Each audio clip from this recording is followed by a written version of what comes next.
Hello, this is McD the Beast, and this is McD Sports 4 coming to you today with the coaches that are going to be on the hot seat, in my opinion, for the 2020 college football season. Before I continue, don't forget to hit the thumbs up button. Please subscribe to the channel. Greatly appreciate you do that. I'm really trying to grow the channel.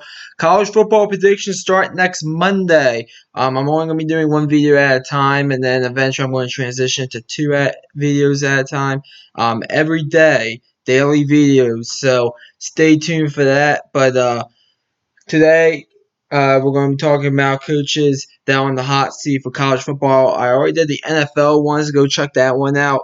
But today is college football. So I came up with 24 coaches in the Power 5 and Group of 5 that I think should be on the hot seat. I'm going to have their name, the record, conference record, and bowl record if they have a bowl record. So here are the 24 coaches that are on the hot seat. I'm going to talk a little bit about each one. So I kind of just went coach, by conference by conference. We're going to start, they're in no particular order. We're going to start off with Will Muschamp. Will Muschamp, head coach of South Carolina, I think is on the hot seat. Matter of fact, I think he's on everybody's hot seat. He's 26-25 overall, 15-17 in the conference, 1-2 in bowl games. He's coming off a 4-8 campaign. I mean, some people think this South Carolina team is going to be surprising this year. I do think they have a shot at a bowl game this year. I think if they do make a bowl game, I think he probably does keep his job for another year. I know South Carolina fans don't like that. Also, it is a really tough schedule for South Carolina as well. So that's something going against him. I think he could have easily been 3-9 last year, primarily because he beat Georgia. I think that's the main reason why they kept him around, because South Carolina beat their rival in the SEC, the Georgia Bulldogs. And I just feel like Will Muschamp might even be a dead man walking, but overall, he's just an average head coach. He's really a coordinator more than anything. But we'll see what happens here. But South Carolina's head coach Will Muschamp's on the hot seat. Second coach, Vanderbilt's Derrick Mason. Now, I don't like picking Derrick Mason on this list because I actually think he's a pretty damn good coach. I actually do think he's head coaching material, but the records don't lie. 27-47, 10-38 in conference games, 0-2 in bowl games. Now, granted, he does have a winning record against their rival in the SEC, Tennessee. So that's kind of give him some time. But new athletic director, she might pull the trigger with another bad season. Vanderbilt looks like a team they're going to be probably looking at 4-8, honestly, this year, maybe even 3-9. Another rough season, and we could see Derrick Mason out the door. That's why I think he's on the hot seat. Third coach, Jimbo Fisher. Now, granted, I don't think Jimbo Fisher will get fired at the end of the year, or as it goes really south. I mean, really south. Like, they go like 4-8. But I put him on this list because I think he has grossly underperformed at Texas A&M. Now, granted, I will come out and say this right now. I think Texas A&M's expectations are unrealistic because of the Johnny Manziel experience. He's 17-9 overall, 9-7 in the conference, and then he's 2-0 in bowl games, which you'll like to see right there. Now, granted, this guy is a championship head coach, so you're not going to go ahead and just let him go easily. But Jimbo Fisher, I don't think he's really on the hot seat, but he's on my hot seat because if he has another year like the previous 2 years, and then especially in 2021, we could be talking about 2022 Jimbo Fisher on the hot seat because he's basically doing what Kevin Sumlin was doing there at Texas A&M. More on him in a second. And then another coach here, Gus Malzahn. How can a list of coaches on the hot seat not be completed without Gus Malzahn? Now, granted, I do think I made my opinion on Gus Malzahn actually by creating the presentation for this. I think Gus Malzahn's a pretty damn good coach. I don't think Auburn should fire him. Now, granted, he might be a bit disappointing. For instance, when they lost to Tennessee, not this past season, but 2 seasons ago, was disappointing. But he went into Texas A&M and beat the brakes off them. He beat Alabama 2 out of the last 3 years. Out of all the opponents LSU faced, he was probably the closest in my opinion. So I think Gus Malzahn knows what he's doing. I think he's a pretty good head coach. And I don't think Auburn should really fire him, but Auburn fans kind of have a love-hate relationship with him. 7-5, they're going to want this guy gone. I don't know. To me, Auburn's kind of tough to figure out because I don't know exactly what they're going to be. But if Gus Malzahn's record 62-31 overall, 33-23 in the conference, 2-5 in bowl games, that bowl record is a big concern because those two bowl games were in the state of Alabama. Outside the state of Alabama, Gus Malzahn has not won a bowl game. So even though I think one of them might have been the Music City Bowl, so maybe he won a Music City Bowl, but. Yeah, I mean, he lost to UCF in New Year's Six Bowl. He just lost to Minnesota this past year. Now, I don't think it was embarrassing that he lost to Minnesota, but I mean, Gus Malzahn, I personally think he's a very good head coach. I think Auburn should keep him. Like, I think he's probably top 15 head coach in the country, maybe even top 10. Next coach, Dave Doran, with NC State, 47-42 overall, 21-35 in the conference, 2-3 in bowl games. Is Dave Doran a bad head coach? No. Should he be on the hot seat though? Yes. He was on the hot seat going into 2017 on a lot of lists, and he turned around and had back-to-back 9-4 seasons.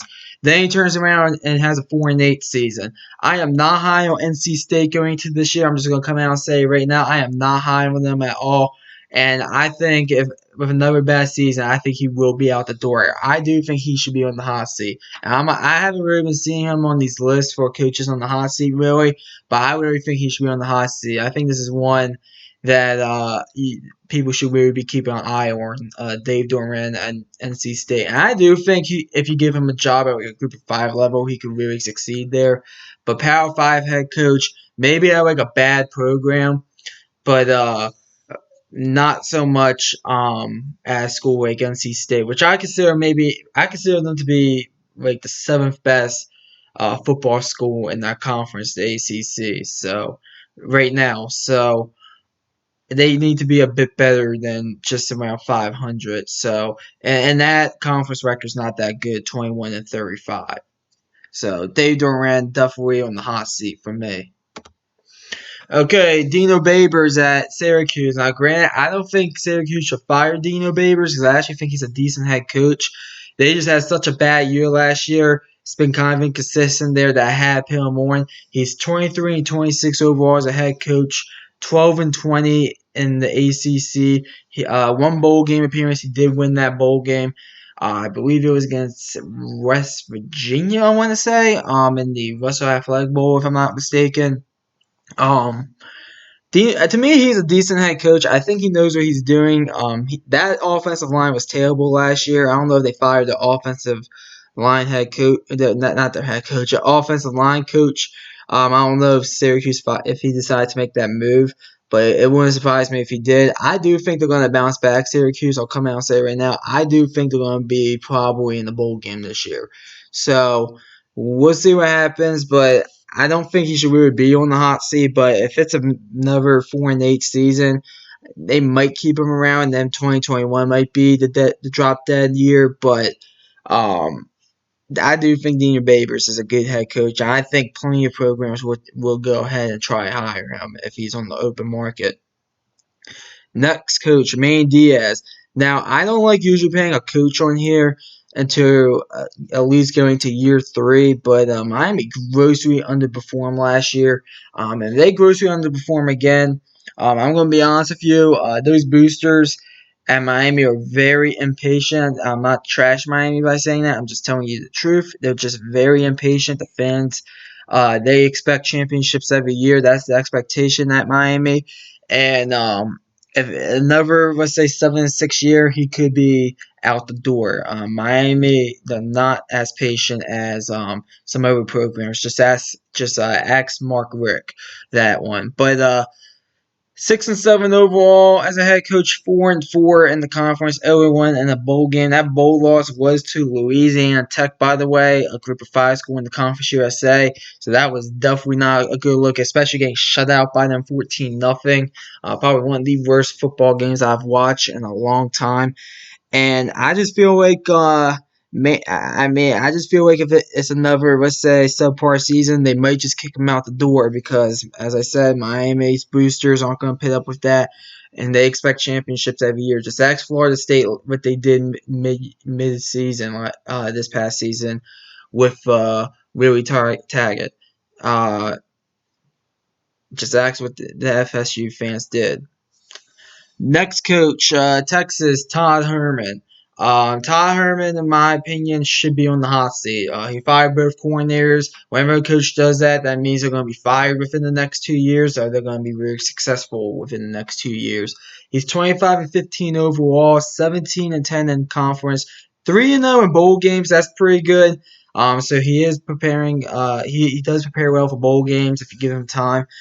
He did win the Sugar Bowl. He beat Oklahoma once, so it's not like he doesn't have big wins on his head coaching resume there at Texas. But he also has some pretty bad performances and losses. For example, losing to Maryland twice. That and I'm gonna be honest, I am a Maryland Terps fan, but that is not a good look if you're Texas. They went ahead and also barely beat Kansas this past season. So there's been some questionable looks. I know people are really sold on Sam Ehlinger. I'm not completely sold on him. I don't know if he's the right quarterback for a championship team, but I do think Texas is a top 25 team. But if it's another subpar season, he could be out the door, Todd Herman, after this season. It would not surprise me. I don't know if he's completely on the hot seat. 2020, if he has another subpar season, as I said, with I forget who, with Dean or Babers, I think I said that, with the drop dead year. 2021 would be the drop dead year for Tom Herman, but overall, I just feel like they won't fire him unless they don't make a bowl game. Next coach, Kevin Sumlin, he's going to year 3 at Arizona, and it's been really disappointing. 9-15 overall, 6-12 in the conference. I mean, he has been really disappointing. I mean, I thought he was going to come in there, might take a year or two, but I thought he was at least going to make Arizona a consistent 8-9 win program at least. It looks like they're going the opposite direction. Another year missing a bowl game. I do think he's out as the head coach at Arizona. It's just not working. Now, granted, Arizona might decide maybe keep him another year. I could see that. But, I mean, I do think Kevin Sumlin is a good head coach. But overall, I just don't know how much Arizona's going to take. And I've seen him on a lot of lists on coaches on the hot seat for 2020, and I do think he should be on the hot seat. It's been very disappointing at Arizona in his first 2 years. He has the quarterback, Tate, as his quarterback, and it just very disappointing.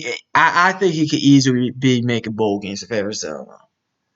Next coach, Clay Helton, USC. Now, he seems to be number one on everybody's hot seat. Now, granted, I don't think Clay Helton's a bad head coach, but, I mean, it's just not good enough at a USC, a supposed blue blood program. I hate the term blue bloods. That's why I said it like that, because I think anybody could win. But overall, Clay Helton, 40-22 overall, 31-12 in the conference, 2-3 in bowl games. I'm gonna be honest with you. That Holiday Bowl left a bad taste on a lot of people's mouths. That performance, especially in the second half against Iowa, that was a really bad performance by USC. And I know they're better than that. Now, granted, Clay Helton's the type of coach that I think could at least get you to 8 wins. I just don't think he's a championship coach. They expect championships every year at USC, and I do think that if it's another 8-4 year, Urban Meyer is knocking at the door. There could be some of these coaches, some other coaches maybe knocking on the door as well. maybe a Bob Stoops might want to come back. Overall, I think if there was coaches knocking on the door, like I think there was last year, I think USC makes a change and fires Clay Helton. But overall, I do think he's a pretty good head coach. Like I think if he's fired, I think he immediately gets hired by a Power 5 school immediately. Okay, another five coaches right here. Jim Harbaugh. Once again, hot seat coach cannot be filled out without Jim Harbaugh. 47-18 overall as a head coach. 32-12. And then 1-4 in bowl games. Here's the problem with Jim Harbaugh. Two things. One, he doesn't win bowl games. He's 1-4 in bowl games. And two, he can't beat Ohio State. Now, granted, without Ohio State, I believe he's going to his 6th year, I want to say. Let's see, 15, 16, 17, 18. Yeah, 6th year. Without Ohio State, he'll be 47-13, 32-7 in the conference. That's really good. And let me tell you something, any Power 5 school, just about except a handful, will take Jim Harbaugh as their head coach. But he just can't be Ohio State. Now, Grant, I don't think it's completely his fault that he can't be Ohio State. But I mean, overall, if he loses to Ohio State again, which I think he is going to lose to Ohio State again this year, probably by a lot as well. I think he is out the door, but I think he'll find a job like within that week, just like Clay Helton will if he gets let go. Jim Harbaugh is a top 25 head coach in the country, probably even top 20, top 15. He can recruit. I think you can put him anywhere, and he can succeed there. So Jim Harbaugh on the hot seat for 2020. Next coach, Illinois' Lovie Smith. 15-34, 8-28 in conference, 0-1 in bowl game. You might ask yourselves, why do I have Lovie Smith on this list? He just made a bowl game. It looks like he took a step forward with Illinois. The reason why is I think that whole season, the past season, was a fluke. I don't think Illinois is making a bowl game. I'm going to come out and say right now, I don't think they're making a bowl game. And if it's another disappointing year, they might just let him go. I mean, look at the record. Let's say he goes 4-8. 19-42. Let's say he wins a conference game. 9-35. I mean, you're really going to keep a head coach around that record. It's just not working there at Illinois. Now, granted, not purely his fault because I know they don't have the resources at Illinois. But overall, if he misses a bowl game and if it's like a 4-8 season, I do think they need to let him go. Lovie Smith. So that's why he's on the hot seat. Scott Frost, 9-15, 6-12 overall in the conference. Very disappointing so far under the Scott Frost era at Nebraska. Now, granted, I hope they don't become Texas Tech, Nebraska, and try not firing him because he's underachieving, and that they like him so much because he's an alumni. He was the former quarterback and everything. If he doesn't make a bowl game this year, I think they should fire him. Nebraska is a school that you'll like to think's at least one of the top half or top third schools in the country when it comes to football. They have a great history, a rich history. So you'll like to think that they want to win there. Now, granted, I don't think they fire him this year, even if he doesn't make a bowl game because he was an alumni there. But 2021 is going to be the drop dead rate for him. And just to let you know, Nebraska has a really tough schedule that they could easily go 2-10 if things go really south, in my opinion. Now, granted, I'm not predicting that they're going to go 2-10, but overall, Scott Frost, in my opinion, should be on the hot seat. Chip Kelly, I forgot about the USC. I want to admit I forgot about UCLA when going through the Pac-12 schools. My apologies. That's why I was a bit out of order here. Chip Kelly, 7-17, 7-11 in the conference. That was surprising to me. He lost every non-conference game so far. Chip Kelly has. Now, granted, I think again like a FCS school this year in the non-conference, so hopefully that will change. But he should be on the hot seat. UCLA, they're usually one of the better schools in the country. They fired Jim Moore and replaced him with Chip Kelly to try to get to that next step because Jim Moore had them around 7, 8 wins every year. But they wanted to get to that next step, and they didn't think Jim Moore was going to do that, so they hired Chip Kelly because of his tenure in Oregon. It has not worked out. And people will point out, well, it didn't work out in the NFL. NFL and college football are two different things.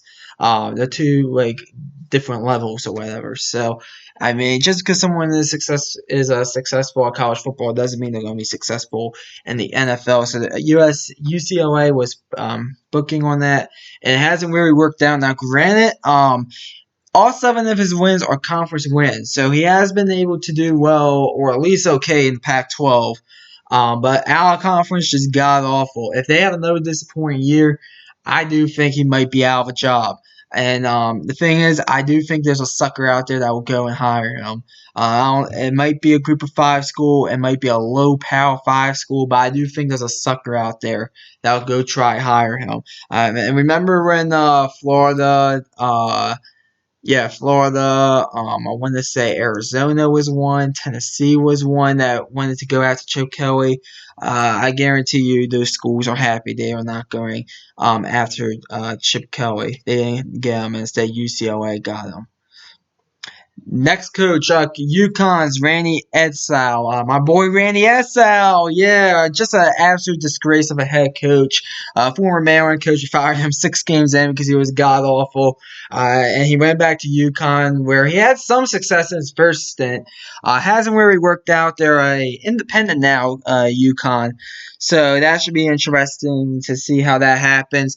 Overall, I do feel like they will let him go if it's another bad year. I mean, 6-30 overall as a head coach, 2-22 in the conference, and when they were in the American under his second stint, he's 80-100 overall. And if you combine both stints at UConn, so he only left UConn 4 games over 500. So keep that in mind. But overall, I think he's a terrible head coach. He would not get another head coaching job, in my opinion. He's just god awful. Here are some group of 5 coaches that should be on the hot seat, in my opinion. In the American, I do think there's one coach that should be on the hot seat, and that's Philip Montgomery. I don't think he's a god awful head coach, but he's at Tulsa, 25-37 overall, 14-26 in the conference, 1-1 in bowl games. So he doesn't have a bowl game win. I mean, maybe he's just a coordinator. I don't know, but I mean, if it's another bad season. Now, Grant, I do think Tulsa. I watched like 2 games of them. I don't think they're a bad football team per se. I think they're a very physical football team. They just can't go up against the Memphises, the UCFs of the world, the Cincinnati's of the world, even like the Houstons of the world. I don't know what the hell happened in Houston last year. Dan Hogan is now on the hot seat, but I don't know what the hell happened there last season. I mean, he just can't. They just can't go up against those. So some of that comes down to recruiting. Some of it might come down to coaching. But overall, I do think he should be on the hot seat at 25-37 overall record. Now, no coaches in the Mountain West should be on the hot seat. A lot of those spots got replaced. Bob Davie finally got replaced. Someone I've been harping that should be fired for about 2 years on this YouTube channel. Whenever I brought up New Mexico, Colorado State let go Mike Bobo after a very disappointing season. Even like schools like Fresno State, they changed their head coach after one bad season. UNLV, I said he should be on the hot seat, and that he got replaced. So no head coaches in the Mountain West should be on the hot seat, in my opinion. UTEP, Dana Dimel. There was no way you're not on the hot seat with a 2-22 overall record, 1-15 in conference play over 2 seasons. There was just no way I'm leaving you off this list. Now, Grant, I know UTEP doesn't really have much resources. They're one of the worst schools in all of FBS. But there's just no way. There's no way I could have you sit here and make this list without paying him on the hot seat. I mean, he has to be on the hot seat. Another bad year, I think he should be gone. He should be gone, right there. North Texas. This might be a bit of a surprise to you. Seth Latrobe. Remember when he was a hot name last year, but didn't get a job? Yeah, he turned around and went 4-8. So some teams must have dodged a bullet there. He's still 27-25 overall as a head coach. 18-14 in conference play. Only 3 in bowl games though, so that's not the best look. North Texas, they have somewhat of a football history. I mean, they have Mean Joe Green as like the one big alumni. I don't think personally he's on the hot seat. I don't think they're gonna let him go. But I just want to throw him on here because I think if things go really south, they might consider it letting him go with another 4-8 year. So we'll see what happens. I do think they'll bounce back North Texas to a degree, but overall, I don't think. I think a lot of teams dodge a bullet. A lot of Power 5 schools dodge a bullet right there with Seth Latrobe. But we'll see what he does. But he's on my hot seat. Next, Rice, Mike Bloomgreen. Now, Grant, I watched Rice a few times actually this past season. The game against Army, watched some highlights of them. Overall, they do look like a football team. Let's be honest, because we all know Rice is terrible. They've been terrible forever. But 2 seasons now, going to season 3, 5-20 overall record. I just gotta put you in the hot seat. It just comes down to that. Now 4-12 in the conference. That's actually not bad, considering that you're Rice. But overall, I just don't really think. And I know he doesn't have much resources, Mike Bloomgreen, but he's a young coach. I do think seems